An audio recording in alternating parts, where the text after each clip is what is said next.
This weekend, I was granted access to the closed alpha testing of the newest game from Supercell, which is Project R.I.S E. And spoiler alert, it's pretty good. Loads and loads of potential. In this video, I'm going to run through what the game is, the heroes in the game, and different bits and pieces that I found during that testing.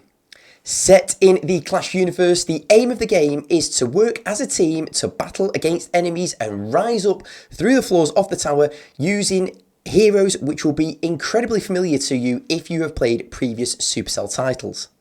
The first familiar face is the classic barbarian, the sword-wielding barbarian who had a normal combo sword hit, had a charged up jump splash AoE attack, had a frontal stun and daze attack, and had a charged attack to knock enemies out of the way. Really fun to play.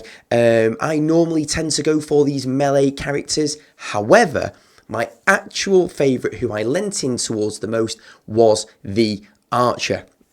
I really enjoyed the archer gameplay, had a quick attack and was extremely mobile and able to dodge attacks that will come in our way. The archer had a single arrow attack, had a charged up arrow attack which was for bigger damage, and also had a multi-shot attack. Next up, we have the Valkyrie, classic Valkyrie with the big axe, has a swinging axe attack and also has the classic whirlwind 360 degree AoE attack, and also you can charge up per attack to throw those axes at enemies on the map, and you can target the different enemy that you want to hit with that. And the benefit is that you don't have to go and fetch the axe once you've thrown it. Despite me being a archer main for a lot of this, I actually had incredible fun with the fisherman. The fisherman was the classic tank. Loads and loads of HP, but didn't do a great deal of damage, but was still really fun to play because of his attacking mechanics. So the first one was a fish slap attack. After that, there was then a charged attack where the fisherman would launch out his anchor hook and would drag in any enemies that were there. Also had a frontal tidal wave pushback which did damage, and had a really cool surfing movement mechanic to get around the map, get out of trouble, and also to bang into other enemies, dealing damage and leaving a green toxic smoke cloud behind. Fisherman was really fun to play. And last but not least is the Firecracker.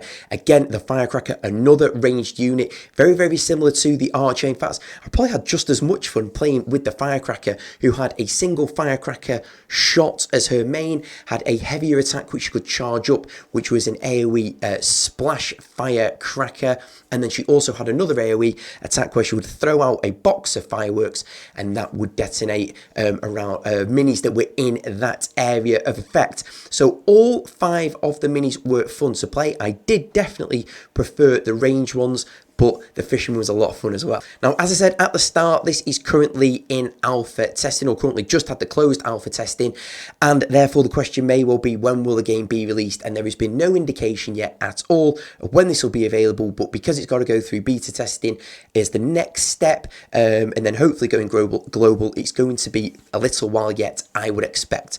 But in the game at the moment, there is one game mode, which is a cooperative game mode for 3 of you to rise up through the floors of the tower, and every 5th floor you go up against a boss. Now at the moment, the boss is like a pile of stones or a pile of kind of rocks or something. I'd really like to see that was going to be another familiar character, another familiar hero that we've seen across the Clash universe. Maybe something like an evil Mega Knight or something. I just think it would feel better to be going up against something that we recognise. Now, in the pre-alpha testing, that once you were climbing up through the floors, regardless of which floor you got to, if you died, that you went all the way back down to the 1st floor and you had to start your climb all over again, which was incredibly frustrating and just felt bad.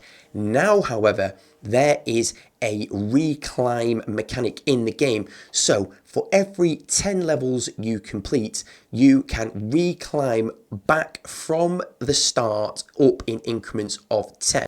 Now, as we go through the game, if you do die, there are a number of things that can be done. The first one is that you will have an area of effect kind of circle around your dead body. If one of your teammates stands in that for a period of time, I think it's 10 seconds, that you will be revived. Nice. The second One is that there are phoenix feathers that can be taken into a battle or can be found throughout the map.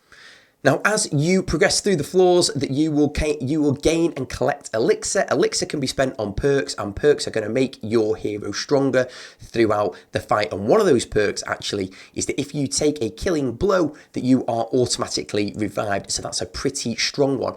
At the end of a successful completion of a floor, that you can carry some of those perks over to start in the next floor. And as you go up the floors, you unlock more perk slots, so you can hold more and more perks to make your hero even stronger as you progress up the tower. Like with all these kinds of games, there are various progression systems that are in there.